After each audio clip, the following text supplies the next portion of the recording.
এইভাবেই চলাফেরা, এইভাবেই জীবনযাপন, এভাবেই পারিবারিক জীবন, সেভাবেই সামাজিক জীবন, সেভাবেই রাষ্ট্রীয় জীবন, সেই জীবনটাকেই বলা হয় পবিত্র পাকে রবিউল আউয়াল নূর শরীফ। সুবহানাল্লাহ। আল্লাহ রাসূল সাল্লাল্লাহু আলাইহি ওয়াসাল্লাম দুনিয়ার জমিনে তশরীফ আনার সাথে সাথে সমস্ত নাফাক দূর হয়ে গেছে। সুবহানাল্লাহ। সমস্ত জমিন আল্লাহ তাআলা পাক এবং পবিত্র করে দিয়েছেন। সুবহানাল্লাহ। সমস্ত জমিনকে সৃষ্টির জন্য আল্লাহ তাআলা উম্মতের আল্লাহর বান্দা সৃষ্টির জন্য পাক এবং পবিত্র করে দিয়েছেন। সুবহানাল্লাহ। কার আগমনের সাথে সাথে রাসূলুল্লাহ সাল্লাল্লাহু আলাইহি ওয়াসাল্লাম। সুবহানাল্লাহ। এই জন্য কবি বলেছেন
এরকম প্রজ্ঞাপূর্ণ একজন পৃথিবীর একেবারে শ্রেষ্ঠ শুধু একজন আপনি বানিয়েছেন, যাকে না বানালে আল্লাহ আপনাকে দুনিয়া বানাতেন না, যাকে না বানালে আমি ইব্রাহিমও হতাম না।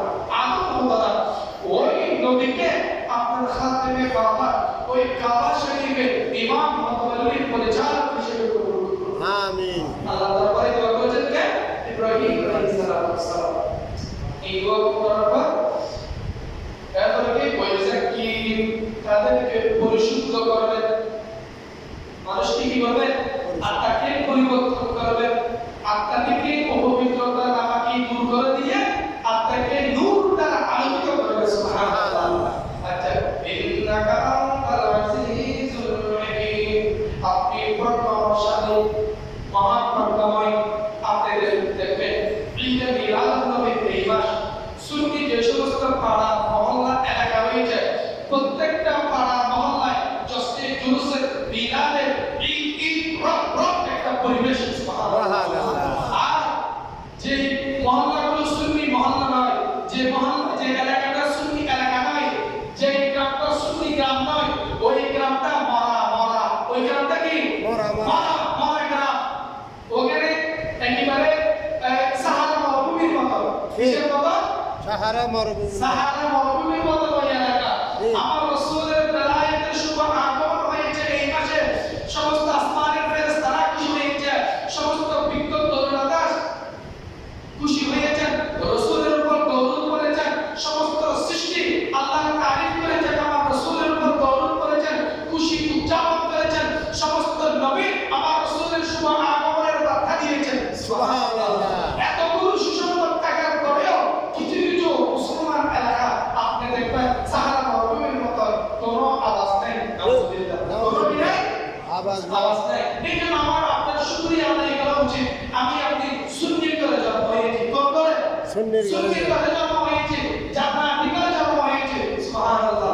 যে কারণে মধ্যে আমার রাসূলের তারিফ চলে, আমার আল্লাহর প্রশংসা চলে, আমার রাসূলের শুভ আগমনের বার্তাবলকে খানা পিনা মেজবানি মানুষকে মেহমানি এবং মানুষকে ঈমান এবং ইসলামের প্রতি দাওয়াত, সেগুলো একমাত্র হচ্ছে কিসের কারণে?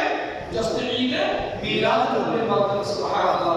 সালামু আলাইয়া রাসূলুল্লাহ, সালামু আলাইয়া রাসূলুল্লাহ। হযরত মুসা কালিমুল্লাহ নবী আগমনের সুসংবাদ দিয়েছেন। মুসা কালিমুল্লাহ নবী আগমনের সুসংবাদ দিয়েছেন। মাআদ ইবনে আপনার চরিত্র সন্তান ছিল, মাআদ ইবনে আপনার চরিত্র সন্তান ছিল। হঠাৎ একদিন মুসা কালিমুল্লাহ উপর কিছু মনে করবেন না, কথাটা একেবারে সরাসরি বলি, বেশি সম্পদ, বেশি সন্তান, বেশি রাজনৈতিক খবর থাকলে মনের মধ্যে একটু অহংকার কাজ করে। বেশি যদি আপনার আত্মীয় এই এলাকায় বেশি হয়, আপনার একটু বাড়ি হয়, আপনার অপরাধ যত বড়ই হোক আপনার বিচার হবে হালকা, আপনার বিচার হবে কি হালকা, জবাবদিহিতার পেটে একেবারে ন্যূনতম। আর যদি আপনি গরিব হন, আপনার পিছনে নেতা না থাকে, আপনার পিছনে অধিক সন্তান না থাকে, আপনার পিছনে অধিক ঘর না থাকে, তাহলে আপনার পিছনে হবে একেবারে থানায় কাটায়। দেখবেন ঠিক। শুধু আমি এই সমাজের কথা বলি না, আমার বাংলাদেশের প্রত্যেকটা সমাজের কথা আমি বলতেছি। ঠিক। যার ক্ষমতা আছে, যার টাকার জোর আছে, যার ক্ষমতা আছে, তার গায়ে খুব অহংকার আছে, গায়ে তো গাদ্দারি আছে, কি আছে? গাদ্দারি আছে। এরা